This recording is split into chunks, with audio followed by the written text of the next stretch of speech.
Two games down this year and one more to go. And what a finale to this year's Sonic September. Sonic Mania has to be the best Sonic game in recent years, and it also gets to fight Sonic 3 and Knuckles for the best of all time. Sit down, relax, and let me tell you about my love for Sonic Mania. I'm not going to talk about how Sonic games work. It's the same as every other 2D Sonic game. Collect rings to not die, grab Chaos Emeralds, and defeat Robotnik or one of his minions at the end of every stage. If you played a Genesis Sonic game, you know how this works.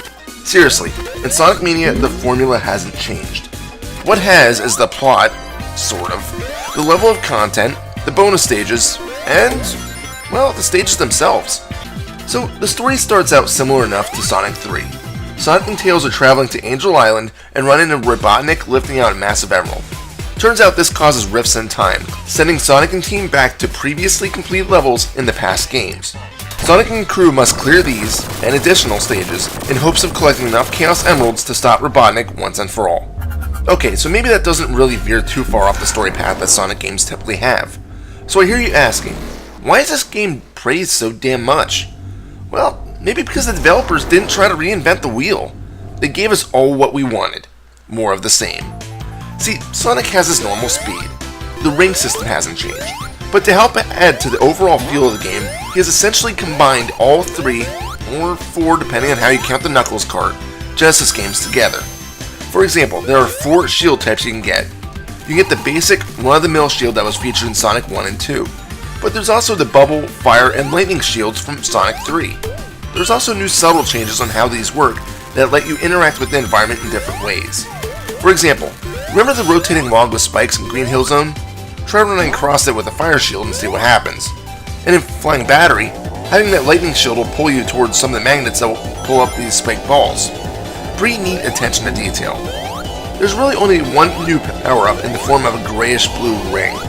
Grabbing it won't have any immediate effect, but the next time you take damage, all of your rings will be ejected in massively large rings, allowing you to save your ass much easier to reclaim the precious rings. This only works once though, so if you want to take advantage of that again, you'll need to find the power-up a second time. The bonus stages are a bit different too. There are 2 different types, the standard checkpoint game and the large rings hidden in the secret areas. Let's start with the checkpoint games, because those aren't anything new.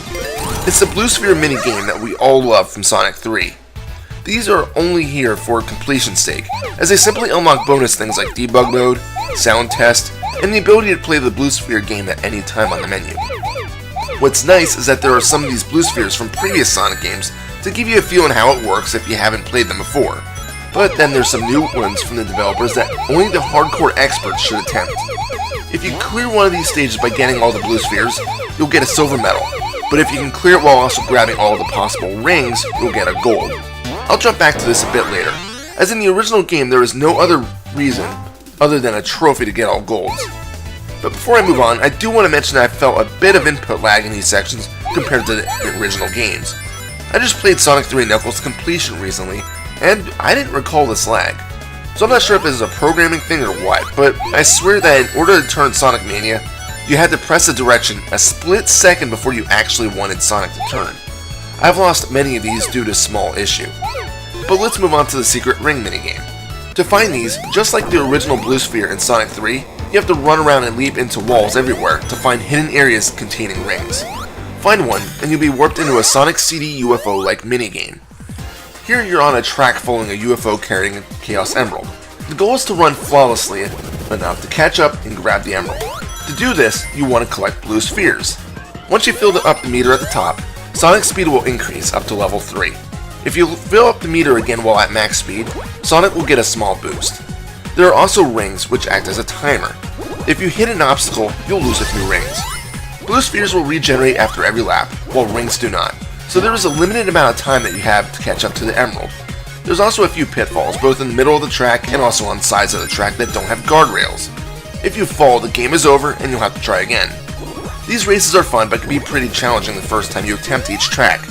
Two of them in particular, the fourth and I think it was the sixth one, were kicking my ass, but the others only took a few attempts. When I played the game again, I was able to complete most of them on my first attempt. So once you get the feel for every track, it's not as frustrating. Of course, by netting each of these emeralds, you gain the ability to play as Super Sonic. The nice thing is that you don't have to jump again in the air to activate it. Instead, it's mapped to triangle, meaning that you can change into Super Sonic when you want to, as long as you have these 50 rings. If you have a shield, you can opt to keep going to rack up rings and save Super Sonic for when you need it, or you can use it immediately. You know, I keep talking about everything other than the main centerpiece of the game, the stages. But I don't know if I can put my love for these levels in words, but I'll try. Sonic Mania takes levels from many of the previous games and pads them even further for amazingly fun gameplay. You start out in Green Hill Zone, as expected, but then after that are thrown into Chemical Plant Zone. There's also Hydrocity, Flying Battery, Lava Reef, and Metallic Madness, among others. Each zone is very similar to the original game, but more content is added so it's not a complete clone. In addition, there are, I think it's 4 new levels that are unique to Sonic Mania. These are great stages and overall still keep the old school Sonic feel, both in level design, graphics, and music. The graphics and music. What should I talk about first? I suppose the graphics. They feel like they were popped right out of a Genesis game and spruced up a bit with even more color. I read that the game does stuff that the Genesis wouldn't have been able to, especially the color counts, so it's more in line with like a Saturn game, but who cares when it looks as beautiful as this? I watched a video a while back of someone playing Sonic Mania to the classic Genesis music, and it fits perfectly. If you didn't know that the game existed, you may not have known that they were actually 2 different games meshed together. That really says a lot. And the music? It's just fantastic. All of the classic stages have a very faithful first act, but then the second typically has some sort of remix to help separate it a bit from its source game. Let's take the classic Chemical Plant Zone. The first act feels like it should. Very similar but not completely identical. Enough was changed to make it so that you still know it's Chemical Plant.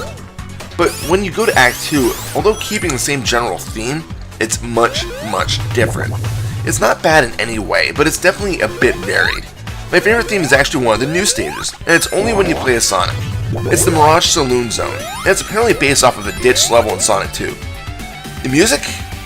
Holy crap, the music is amazing. I have listened to it multiple times outside of the stage, either by YouTube or by loading up the sound test in-game. Granted, I listen to a few tracks outside of play, but this one tends to be one that's most often played. It's just an overall amazing soundtrack. Now, this would normally be the end of my review, but in between me playing the original digital-only release and the current time, the Encore material was released. I of course went out and bought the physical copy, not because of the shiny box, but because why the hell not? This game rocks, and I wanted it to look good in my collection. There were a few major additions to the game. There's a new pinball minigame, achieved after completing all gold medals in the Blue Sphere.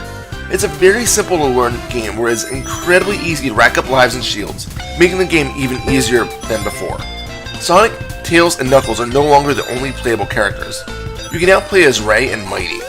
Both have slight powers that make playing the game a bit more unique. Ray has a tricky to use gliding mechanic, of which I'm still trying to get the hang of, while Mighty bounces off of spikes while in his shell, and can be automatically protected against projectiles. He also gets a ground slam, which I really did use. The other main addition to the game is the new Encore mode. In this, the gameplay switches to something that almost feels like a version of Knuckles' Chaotix. Each character can be picked up, and getting hurt without rings will lose a character, although they can be found again by finding the applicable monitor to release them. It's then your task to finish the game using the cast of characters you may have found. Only 2 can be playable at any one time, although monitors will allow you to flip them around. It's a very interesting mode that I haven't really spent a lot of time on yet, but plan to in the near future. Overall, what's not to love about Sonic Mania? Sure, if you're not a Sonic fan, the game may not appeal to you, but for the rest of us freaks, Sonic Mania is everything we wanted a Sonic game to be for the longest time. Amazing levels, faithful soundtracks, and gameplay that stays loyal to the core games makes this literally the perfect Sonic game.